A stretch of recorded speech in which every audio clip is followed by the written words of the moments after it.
నమస్కారం అండి. అంజలి చెప్పే చందమామ కథలకు స్వాగతం. కథ నిలకడలేని శిష్యుడు. పిల్లలు, కథ మొదలు పెడదామా? కమలుడు తెలివితేటలు గలవాడు. అయితే అతనికి ఉన్న ఊళ్ళో చదువుకోవటం పడలేదు. ఎందుకంటే ఆ ఊళ్ళో ఉన్న జీవనుడు అనే గురువుకు ఒక పద్ధతి నియమము లేదు.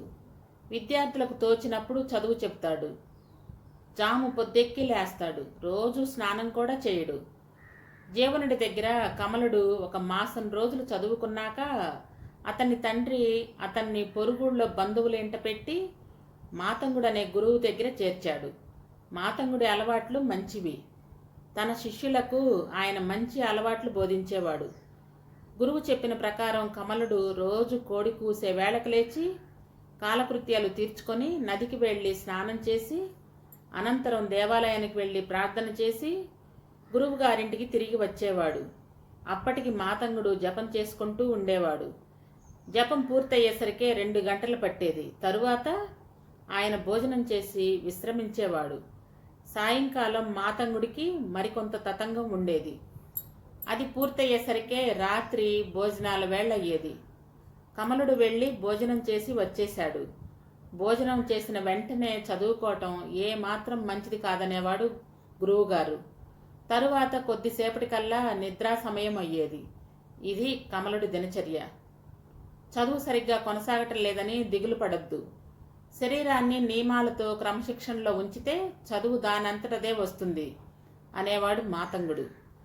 మాతంగుడి శిష్యులకు చదువు దానంతటదే రావాలి కానీ ఆయన చెప్పడని తేలిపోయింది. 2 నెలలు గడిచాక కమలుణ్ణి అతని తండ్రి మరో గ్రామం తీసుకుపోయి అక్కడ బంధువులు ఎంట పెట్టాడు. ఆ గ్రామంలో కమలుడు శ్రీపాణి అనే గురువు దగ్గర చేరాడు. ఆయనకు మంచి అలవాట్లున్నాయి, కానీ చాదస్తం లేదు. పూజలు చేస్తాడు కానీ రోజల్లా చేయడు. ఆయన కమలుడితో ఇలా అన్నాడు: గురువు అంటే దేవుడితో సమానం. దేవుడికి దండం పెడితే పాపాలన్నీ నశించి పుణ్యం వచ్చినట్టే గురువుకు శ్రద్ధగా పగలనక రాత్రనక సేవ చేస్తుంటే చదువు దానంతటదే వచ్చేస్తుంది. కమలుడు గురువుకు సేవ చేసేవాడు. ఉదయం లేవగానే గురువుగారి పూజా మందిరం శుభ్రం చేసి పూజకి అన్నీ సిద్ధం చేసి ఆయన పూజలో ఉండగా ఆవు పాలు పితికి గురుపత్నికి ఇచ్చేవాడు. ఆవిడ పనులు చేసుకుంటుంటే వాళ్ళ ఆఖరి పిల్లను ఆడించేవాడు. తరువాత సంతకు వెళ్ళి వెచ్చాలు తెచ్చేవాడు. ఆ తరువాత గురువుగారి పొలానికి వెళ్ళి అక్కడ పొలం మీద అజమాయిషీ చేసేవాడు. అతని మధ్యాహ్న భోజనం పొలానికే వచ్చేది. పూర్తిగా అలసిపోయి సాయంత్రం అతని ఇల్లు చేరేవాడు. ఆ సంగతి గుర్తించి శ్రీపాణి అతని కోసం ఉడుకు నీళ్లు సిద్ధం చేయించి ఉంచేవాడు. సుఖంగా స్నానం చేసి కమలుడు భోజనం చేసేవాడు. తరువాత గురువుగారు పడుకుంటే కమలుడు అతనికి ఒళ్ళు పడుతూ గురువుగారి సేవ చేసి మహాజ్ఞానులైన వారి కథలు గురువుగారు చెప్పగా శ్రద్ధగా వినేవాడు. ఇక్కడ కూడా చదువు దానంతటదే రావాలి తప్ప ఎవరూ చెప్పరని కమలుడికి అర్థమైంది. అతన్ని తండ్రి మరో గ్రామంలో ఉన్న గురుకులానికి పంపాడు. ఈ గురుకులాన్ని నడిపే శంకరుడు మంచి అలవాట్లు గలవాడే. ఆయనకు సేవలు చేయించుకోవాలన్న పట్టింపు కూడా లేదు. కానీ ఆయన మహాముక్కోపి. శిష్యుల మీద కోపం వస్తే వాళ్ళ చేత 2 మాసాల పాటు తోట పని చేయించి చదువు చెప్పేవాడు కాదు. కమలుడు గురుకులంలో అడుగుపెట్టే నాటికి శంకరుడి శిష్యులందరూ తోట పనే చేస్తున్నారు. చేరిన 2 రోజులకు అతను కూడా తోట పనిలో ప్రవేశించాడు. ఈ తోట పనికి హద్దు ఉండేటట్టు లేదు. ఎందుకంటే ఆ తోట పని సరిగ్గా చేయటం లేదని గురువు శిష్యుల శిక్షను పొడిగించేవాడు. ఈ విధంగా జీవితమంతా తోటలోనే గడిచిపోతుందని కమలుడికి తోచింది. అతను ఈసారి తానే నిర్ణయం తీసుకొని గురుకులాన్ని వదిలిపెట్టి ఇంకో గ్రామానికి పోయి అక్కడ సుగాత్రుడనే గురువు దగ్గర చేరాడు. సుగాత్రుడు సంగీత ప్రియుడు. ఆయన తన గురువుగారి వద్ద తంబూర వాయించి సంగీతమంతా తానే నేర్చుకున్నాడట. ఆయన కమలుడికి తంబూరా ఇచ్చి తాను పాడసాగాడు. 2 సంవత్సరాల పాటు కమలుడు చాలా గ్రామాలు తిరిగాడు. ప్రతి చోట అతనికి చదువు దానంతటదే రావాల్సిన అవసరం కనిపించింది. అతను తన గ్రామానికి తిరిగి పోదామనుకున్నాడు. కానీ అక్కడ గురువుకు ఒక పద్ధతి పాడు బొత్తిగా లేదని గుర్తుకు వచ్చి ఆ ఉద్దేశం మార్చుకున్నాడు.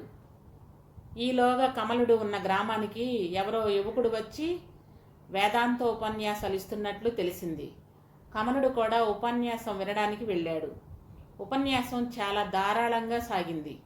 కానీ ఆ కుర్రవాణ్ణి అభినందిద్దామని కమలుడు దగ్గరికి వెళ్ళి చూస్తే అతను ఎవరో కాదు, తన గ్రామానికి చెందిన మాధవుడు. ఇద్దరూ ఒకరినొకరు గుర్తించి కౌగిలించుకున్నారు. నా విద్యాభ్యాసం ముగిసింది. దాన్ని విస్తృతపరచుకోవడానికి 1 సంవత్సరం పాటు ఊరూరా తిరిగి ఉపన్యాసాలు ఇయ్యమని గురువుగారు చెప్పారు అన్నాడు మాధవుడు. కమలుడు ఆశ్చర్యంగా, 2 సంవత్సరాల క్రితం నీకు అక్షర జ్ఞానం మాత్రమే ఉండేది.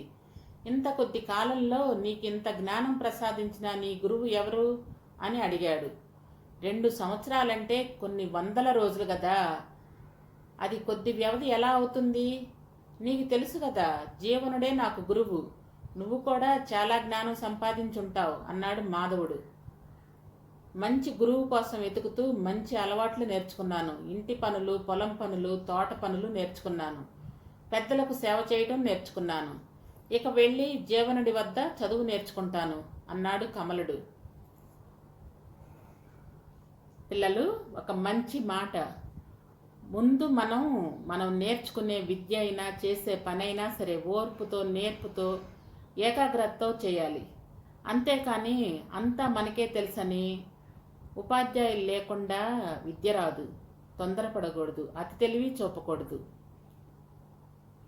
ఓర్పుతో, నేర్పుతో, సహనంతో నేర్చుకోవాలి. కథ సమాప్తం. సబ్స్క్రైబ్ చేయండి, లైక్ చేయండి, షేర్ చేయండి. మీ అమూల్యమైన సలహాలు, సూచనలు కామెంట్ రూపంలో తెలియజేయండి.